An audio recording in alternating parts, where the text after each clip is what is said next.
Welcome back movie enthusiast. तो guys आज हम द नन 2 यानी द नन मूवी के सेकंड पार्ट को आपके सामने एक्सप्लेन करने वाले हैं, जो कि अभी रिसेंटली ही रिलीज हुई है। इस मूवी को डायरेक्ट किया है माइकल चेवेस ने। तो चलिए गाइस और टाइम वेस्ट ना करते हुए मूवी के एक्सप्लेनेशन को स्टार्ट करते हैं।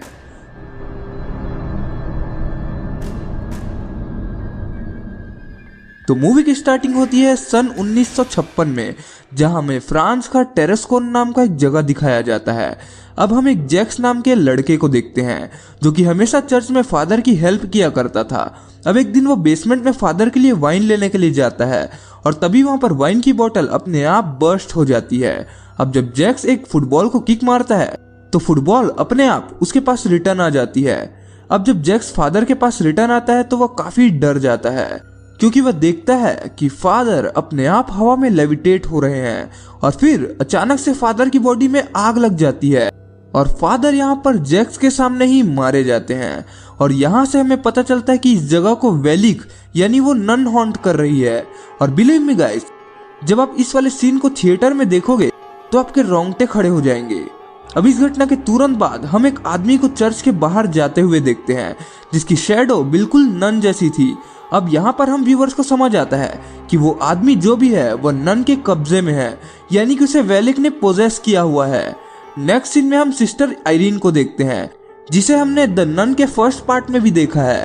अब यहाँ हम एक और सिस्टर को देखते हैं जिसका नाम डेब्रा होता है। सिस्टर आयरीन जो है वो सिस्टर डेब्रा से काफी क्लोज है। आगे हम देखते हैं कि ये दोनों एक दूसरे से अपने पास्ट की स्टोरीज शेयर करती हैं। और यहाँ हमें पता चलता है कि सिस्टर डेब्रा मिसिसिपी से है और कुछ आफत के कारण उनका घर जला दिया गया। और इस घटना के बाद डेब्रा के भाई ने मिलिट्री ज्वाइन कर लिया और डेब्रा की फैमिली ने उसे चर्च ज्वाइन करवा दिया।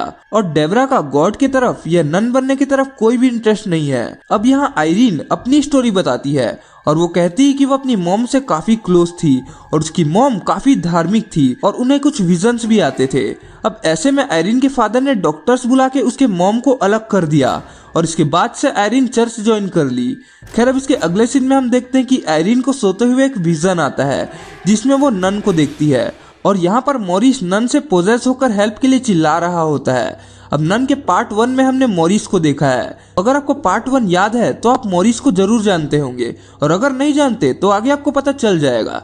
खैर उसी दिन चर्च के कुछ हायर अप्स आयरीन से मिलने आते हैं और फिर वो लोग आयरीन से कहते हैं कि इस समय कई जगह पर लोग मारे जा रहे हैं और उन्हें पूरा यकीन है कि यह किसी डेविल का ही काम है। जैसे सेलेस्टियल हंगरी में एक इंसान मारा गया और फिर ग्रेस ऑस्ट्रेलिया में भी सेम हादसा हुआ और फिर इटली में भी। और मूवी के स्टार्टिंग वाला हादसा तो आप जानते ही हैं। और ऐसी कई जगह पर लोग सुपरनेचुरल तरीके से मारे जा रहे हैं।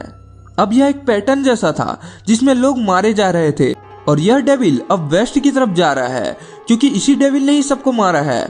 अब उनका मानना था कि इस इविल एंटिटी का ओरिजिन रोमानिया से हो सकता है, तो इसलिए अब सिस्टर आयरीन को इसके बारे में पता लगाना होगा और उसे खत्म करना होगा। अब आयरीन यहाँ पर इस काम को करने से मना कर देती है, लेकिन उनके अलावा और किसी के पास डेविल को हैंडल करने का एक्सपीरियंस नहीं था, इसलिए उन्हें अब उन एल्डर्स की बातें माननी पड़ती है। आगे हम देखते हैं कि सिस्टर आयरीन इस पूरे केस की जांच करने के लिए ट्रेन से निकल जाती है और यहाँ पर सिस्टर डेब्रा भी उनके साथ चोरी छुपे ट्रेन में आ जाती है। अब ये दोनों फ्रांस के लिए निकल जाते हैं। अब दूसरी तरफ सीन फ्रांस के बोर्डिंग स्कूल की तरफ शिफ्ट होता है और इस स्कूल को मैडम लॉरेन चलाती है। अब इस स्कूल में केट नाम की एक टीचर और उसकी बेटी जिसका नाम सोफी होता है, ये दोनों यहाँ पर रहते हैं। अब सोफी जो है वो काफी सीधी सादी सी और बहुत अच्छी बच्ची है, जिसे यहाँ के कुछ शैतान बच्चे बुली करते रहते हैं। और यहाँ पर हम मॉरिस को भी देखते हैं। गाइस मॉरिस वही लड़का है जिसने द नन के फर्स्ट पार्ट में सिस्टर आयरीन को आखिरी में बचाया था और जिसे प्यार से सब फ्रेंची भी बोला करते थे। तो यह वही मॉरिस है। तो मॉरिस यहाँ पर इस स्कूल को मेंटेन रखने का काम करता है, जैसे गार्डनिंग, प्लम्बिंग एक्सेट्रा। अब गाइस सोफी जो है ना वो मॉरिस को पसंद करती है और मॉरिस केट को पसंद करता है। मॉरिस बहुत ज्यादा काइंड और अच्छा इंसान है, लेकिन उसका एक डार्क साइड भी है। द नन 1 आपने देखा होगा तो आपको याद ही होगा कि इस मूवी के लास्ट में शैतान मॉरिस के अंदर समा गया था, यानी मॉरिस अभी भी डेविल के कब्जे में है। और इस वजह से मॉरिस कभी कभी अजीब हरकतें भी करता है, जैसे एक बार अपने घर पर आए डिलीवरी करने वाले बच्चे को वो मार देता है। और मूवी के स्टार्टिंग वाले सीन में जिस इंसान को आपने देखा था ना, जिसकी परछाई नन जैसी थी, वो और कोई नहीं बल्कि मॉरिस ही था। यानी हो सकता है कि मॉरिस ही नन से पोजेस होकर ये सारे मर्डर्स कर रहा हो। अब उधर हम देखते हैं कि कुछ बदमाश लड़कियां सोफी को स्कूल के एक चैपल में बंद कर देती है, जहां जाना सख्त मना था। और यहाँ पर हम कुछ असाधारण एक्टिविटीज को होते हुए देखते हैं, जो कि और कोई नहीं बल्कि ननी कर रही होती है। अब सोफी की नजर वहां एक ग्लास पर पड़ती है, जिस पर एक अजीब सा गोट बना हुआ होता है। अब जब एक पार्टिकुलर एंगल से लाइट उस गोट के सर पर पड़ती है, तो उस गोट की आंखें रेड हो जाती है और लेजर लाइट की तरह उसकी आंखों की रोशनी एक पार्टिकुलर स्पॉट पर पड़ने लगती है, जो सोफी को काफी अजीब लगता है। अब उस चैपल के अंदर सोफी को बार बार नन दिखने लगती है, जिसे देखकर सोफी काफी डर जाती है। और तभी अचानक से मॉरिस वहां आकर उस चैपल के डोर को खोल देता है और सोफी को वहां से बाहर निकाल देता है।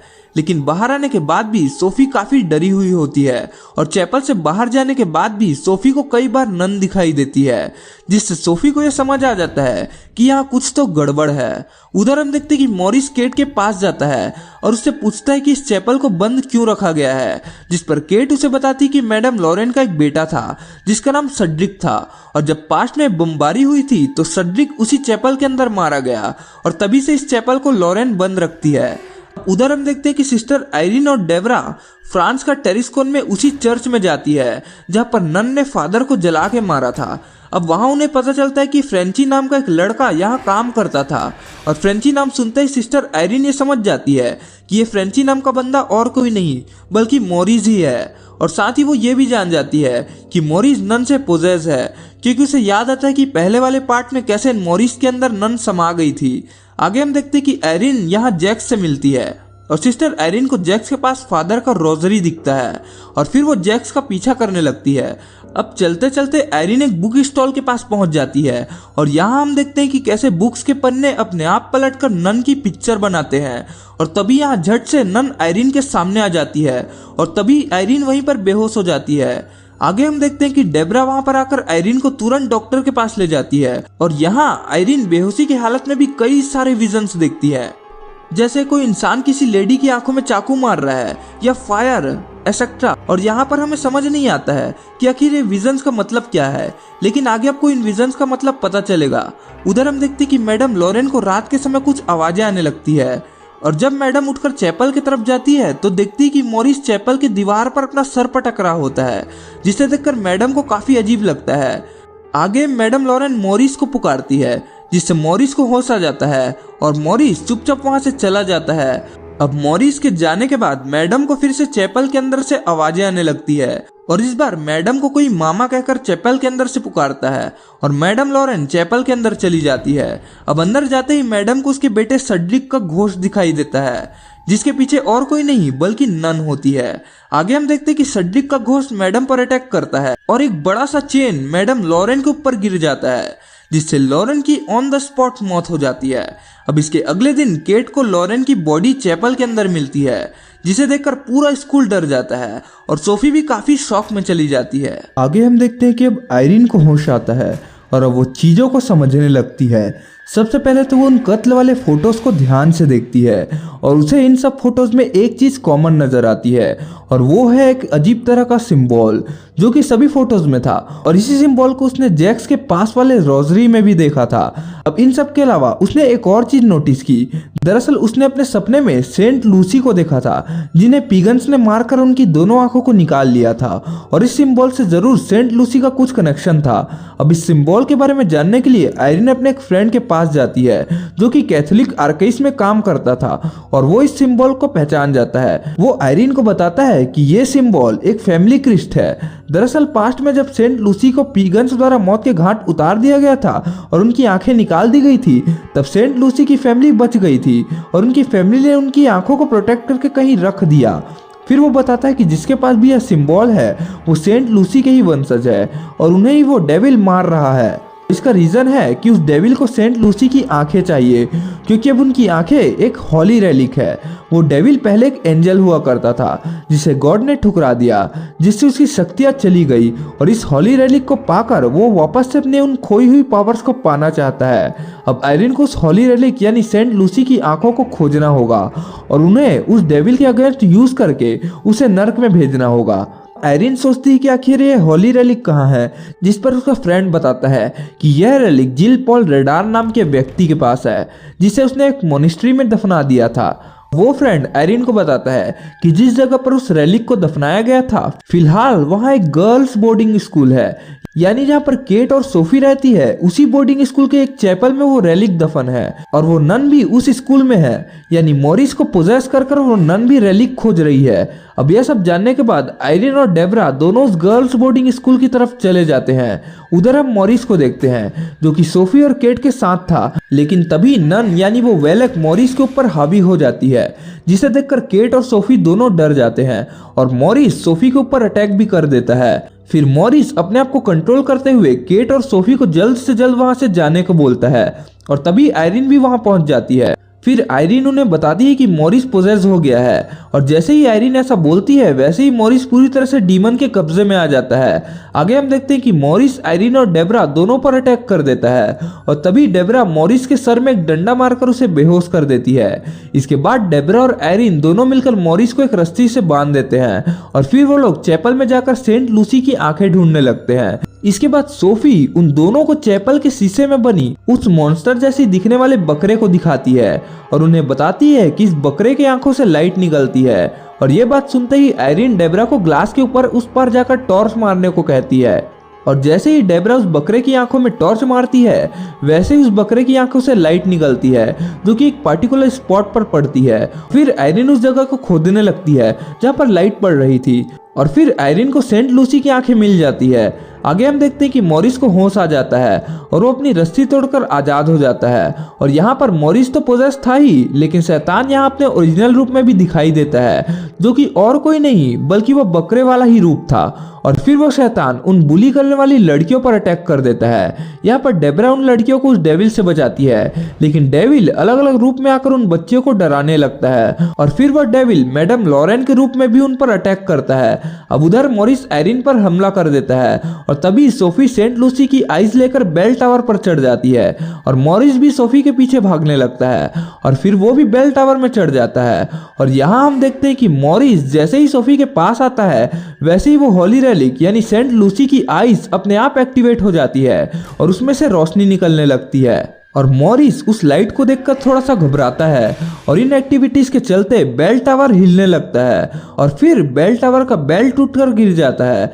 आगे हम देखते हैं कि सोफी वहां से भागने लगती है और किसी तरह से अपनी जान बचाकर वहां से नीचे आ जाती है। अब यहाँ पर आयरिन सोफी से मिलती है और फिर वो मॉरिस को रोकने लगती है और हम देखते हैं कि मॉरिस के आंख और नाक से खून निकलने लगता है और मॉरिस जमीन पर गिर जाता है। अब यहाँ हम व्यूवर्स को लगता है कि मॉरिस अब मर गया और वहाँ आयरिन और बाकी के लोग रोने लगते हैं, लेकिन तभी अचानक से मॉरिस उठ जाता है और सेंट लूसी की आइस को वो छीन लेता है और फिर वो उन आइस को एक्टिवेट करके उसके पावर्स को हासिल कर लेता है और तभी हम यहाँ पर नन को उसके असली रूप में प्रकट होते हुए देखते हैं और ये सीन इस मूवी का सबसे बेस्ट सीन था।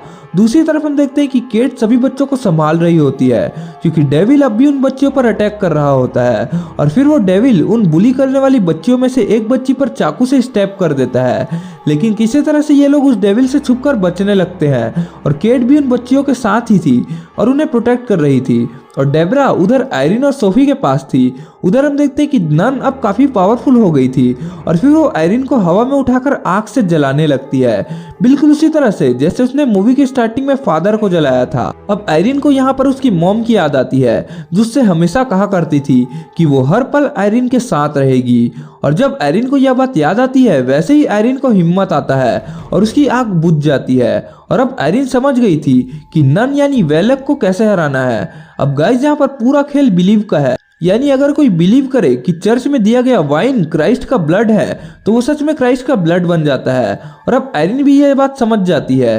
अगर आपने नन का फर्स्ट पार्ट देखा है तो आपको याद ही होगा कि नन को क्राइस्ट के ब्लड से ही हराया गया था और फिर आयरीन और डेब्रा मिलकर पूरे बिलीव के साथ प्रे करने लगते हैं, जिससे सीलर में रखा सारा वाइन क्राइस्ट के ब्लड में कन्वर्ट हो जाता है और वहां का सारा वाइन अपने आप फटकर नन पे गिर जाता है और वाइन के गिरते ही नन वहीं पर जल जाती है और वो डेविल भी खत्म हो जाता है। लेकिन गाइस मुझे लगता है कि नन अभी मरी नहीं है, क्योंकि वॉरेंस का नन को बार बार देखना यानी नन का वॉरेंस के सामने आना ये सब आगे के टाइमलाइन में है और आगे मॉरिस का एग्जॉर्सिज्म भी वॉरेंस के द्वारा ही किया जाता है, यानी अब नन पार्ट 3 का आना भी पक्का है। और अब इस मूवी में दिखाता है कि मॉरिस भी अब धीरे धीरे ठीक हो जाता है और अब मॉरिस सोफी और केट के साथ है और सब कुछ ठीक हो चुका है। लेकिन यहाँ हम आयरीन को मॉरिस की तरफ शक की निगाह से देखते हुए देखते हैं और इसके तुरंत बाद एक पोस्ट क्रेडिट सीन आता है जिसमें हम वॉरेंस को देखते हैं जिन्हें फादर गॉर्डन का कॉल आया है किसी केस के सिलसिले में, और हो ना हो ये मॉरिस का ही केस हो।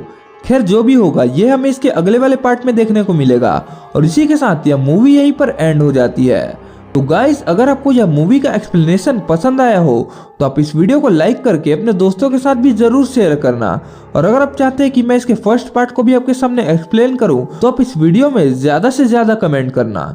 तो गाइस फिर मिलते हैं नेक्स्ट वीडियो में, तब तक के लिए गुड बाय।